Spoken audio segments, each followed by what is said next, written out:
Greetings of the day children. पढ़ाई तो अब तक कर चुके होगे, अब कल तो पेपर है ही, तो अब अपने पास में टाइम इतना है नहीं।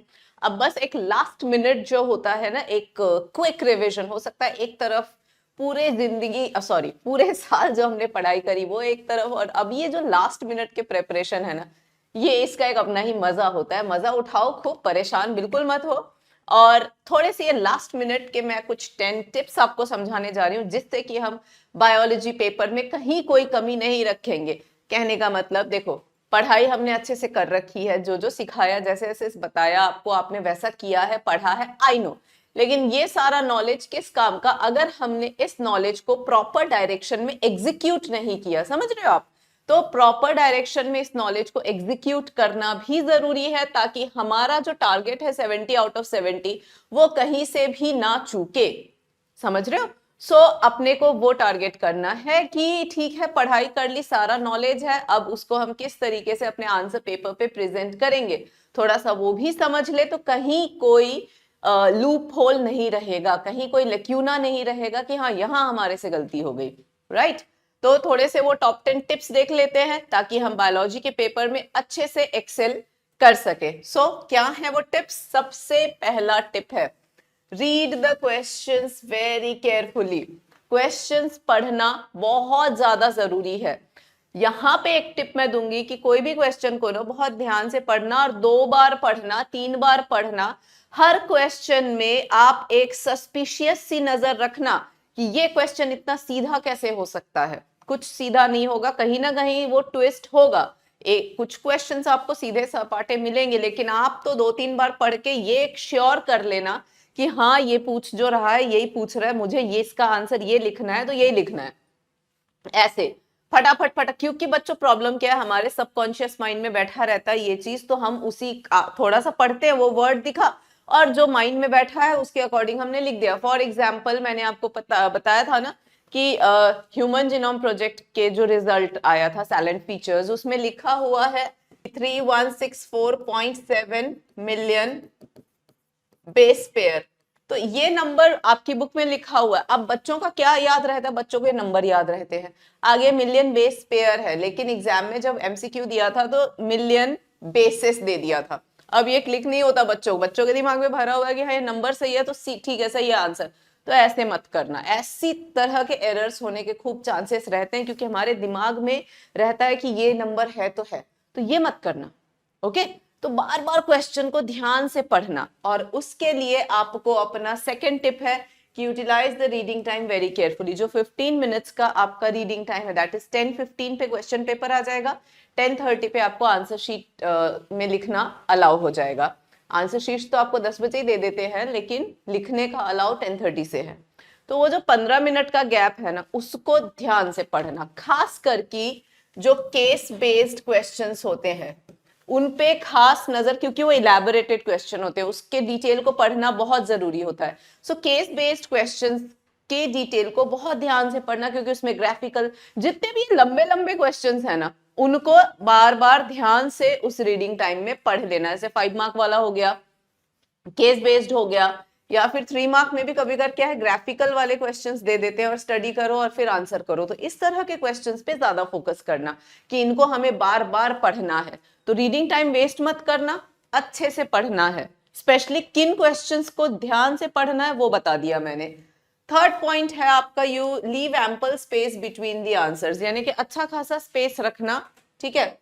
और कोई भी क्वेश्चन को ऐसे जंबल अप मत कर देना। और अगर हैंडराइटिंग बुरी है तो भैया हम कुछ नहीं कर सकते, अब हैंडराइटिंग बुरी है तो है, अब सुधार तो सकते नहीं हो। तो ऐसे में क्या करना, थोड़ा सा गैप लेके लिखना, थोड़ा सा ऐसा गैप कर देना कि पढ़ने में आ जाए बस। ओके? हैंडराइटिंग अब कोई बात नहीं है, बट गैप करके लिखना, तो मतलब इजी, एग्जामिनर के लिए हमें चीजों को आसान बनाना है, तो इसीलिए एम्पल स्पेस आंसर्स के बीच में रखना।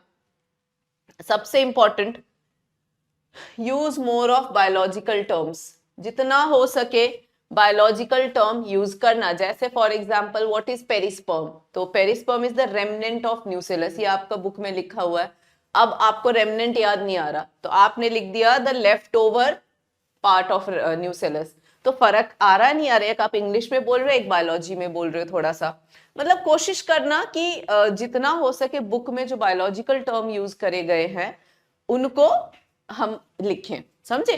तो मोर of biological term, more of biology में बात करनी है, ना कि जनरल इंग्लिश में, ठीक है? क्योंकि मार्किंग स्कीम जब आती है तो एनसीईआरटी की लैंग्वेज होती है वो, और उसी को देख के एग्जामिनर चेक करेगा। अब मान लो एक कोई गया बीता एग्जामिनर हो, एज इन लाइक बहुत नया नवेला है, उनको नहीं पता है कि अपना दिमाग भी लगाना होता है, उनको बोल दिया जाता है भैया ये मार्किंग स्कीम है, इसको देख के आंसर शीट चेक करनी है।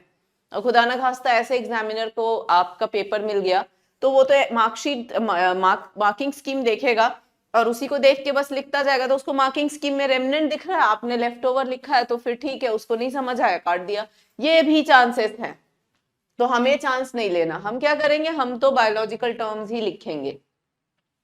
नेक्स्ट फिफ्थ आपका पॉइंट जो मुझे समझाना है वो ये है कि देखो, if you have time then try and represent the 3 mark and 5 mark answers with diagram. यानी कोशिश ये करना कि आपको मान लो कुछ भी oogenesis वगैरह पूछ रहे हो, उसमें फॉलिकल डेवलपमेंट पूछा है, तो थोड़ा सा नीचे फॉलिकल डेवलपमेंट का एक रफ सा डायग्राम बना के रिप्रेजेंट कर देना। और जब भी रिप्रेजेंट करो ध्यान से कर लेना, इससे ये फायदा रहता है कि आंसर में मान लो कुछ भी गड़बड़ हमने कर दिया, कुछ भी अगर इशू हुआ आंसर में, मतलब बोलते लिखते समय भी गड़बड़ कर दी, लेकिन आपने यहाँ डायग्रामेटिकली सही से रिप्रेजेंट कर रखा है, जैसे वो schematic representation of spermatogenesis oogenesis मान लो 5 नंबर में आ रखा है, तो आपने रिटर्न में कहीं भी अगर कुछ एरर दिखा दिया, लेकिन अगर डायग्राम में भी उसको सही से रिप्रेजेंट कर दिया है तो फिर मार्क्स कटने के चांसेस काफी कम हो जाते हैं। तो ये लेकिन थोड़ा सा आपको वाइजली देखना पड़ेगा, ऐसा नहीं कि मैम ने कहा है डायग्रामेटिकली रिप्रेजेंट करो 3 और 5 नंबर के क्वेश्चन को तो सब में बनाना है, ये मत करना। जहां पॉसिबल हो, जहां हो सकता हो, जितना हो सकता हो, टाइम मैनेजमेंट खुद देख लेना। आप तो चाहो तो 2 नंबर के क्वेश्चन में भी नहीं समझ आ रहा तो फ्लो चार्ट डायग्राम, मतलब use more of diagram flow charts, understood? अगर लैंग्वेज का इशू है तो फ्लो चार्ट्स भी आप ऐड कर सकते हो, ठीक है? फ्लो चार्ट्स के फॉर्म में या फिर डायग्राम, इस तरह से आप थोड़ा आंसर्स को बेटर बना सकते हो विथ कीवर्ड्स। फाइन, तो ये आप कर सकते हो। नेक्स्ट है आपका try and attempt the questions in their sequence. Yes, जब आप क्वेश्चन अटेम्प्ट करें तो कोशिश करना, सेक्शन 5 सेक्शंस हैं, ABCDE। तो सेक्शन A MCQ का है तो पहले कर लो, क्या दिक्कत है? या बाद में भी करते हो तो सीक्वेंस जो है वो E to A ले जाओ या A to E ले जाओ, ब्रेक मत करना। और जहां से भी जो भी सेक्शन करो टॉप पे जो है सेक्शन मेंशन कर दो। और ऑप्शन जो है, और ऑप्शन का भी खास ध्यान देना कि और ऑप्शन है तो अगर और का सेकंड पार्ट कर रहे हो तो मेंशन करो और का second part, so that easy रहे कि हाँ आपने सेकंड वाला अटेम्प्ट किया है, ना कि पहला वाला। ओके। और केस बेस्ड क्वेश्चन में और ऑप्शन, केस बेस्ड में 3 क्वेश्चंस होते हैं आंसर करने को, 3 क्वेश्चंस में A, B और C होता है, ठीक है? लेकिन इन तीनों में से किसी में एक और ऑप्शन रहेगा, तो जिसका और है उसी का और होगा। ये नहीं कि मान लो A, B और यहाँ पर और करके C है अगर, और एक और क्वेश्चन बिना नंबरिंग के है, तो सिर्फ B का और करना है आपको, बाकी A और C तो कंपलसरी है। ये कर लेना। हालांकि आई गेस नंबर वो दे देंगे कि B में और है तो दोनों तरफ B लगा देंगे और बीच में और डाल देंगे, बट इन केस अगर नहीं आए तो ध्यान रखना है कि केस बेस में 3 क्वेश्चंस अपने को अटेम्प्ट करने ही हैं, ठीक है? एक में चॉइस रहेगा और 2 कंपलसरी, ये समझना है। ओके। उसके बाद में कोशिश करना कि लास्ट के 15 मिनट आप एक बार क्या कर सको, रिवीजन कर सको, ताकि कुछ भी अगर गलत होगा, कुछ भी हमने उसमें मिस्टेक कर रखी है या कोई चीज क्लिक नहीं होती है, तो वो सब चीजों के लिए एक बार 15 मिनट आप स्पेयर में रखना। और पर page 1 question at least for 3 to 5 mark question. यहाँ पे मैं ये कहना चाह रही हूँ कि जितना ज्यादा स्पेस रखोगे, देखो 2 मार्क का जो क्वेश्चन है वो, मतलब 1 मार्क्स का क्वेश्चन तो एमसीक्यूज है, वो तो सीरीज में एक ही पेज से 2 पेज में आ गया। 2 मार्क में सिर्फ 5 क्वेश्चंस हैं, तो आई गेस 1 2 3 4 5, मतलब 3 पेजेस में वो आ गए, तो 5 पेजेस ये हटा दो, बचे आपके इधर 28 पेज और अभी बच रहे 27 पेज, तो 27 पेज का क्या करोगे आप, समझ रहे? और क्वेश्चंस कितने बचे? क्वेश्चंस अब 7 क्वेश्चन 3 मार्क्स के और 2 इसके केस बेस्ड, तो 7 2 9 और 3 12 क्वेश्चंस बचे हैं। तो पर पेज भी पर क्वेश्चन भी 2 पेज लेते हो तो 24। समझ रहे हो मेरी बात?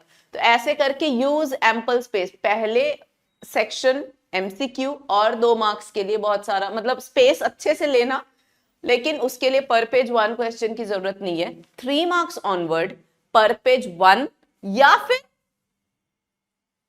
हर 2 पेज पे एक क्वेश्चन करो ना आराम से।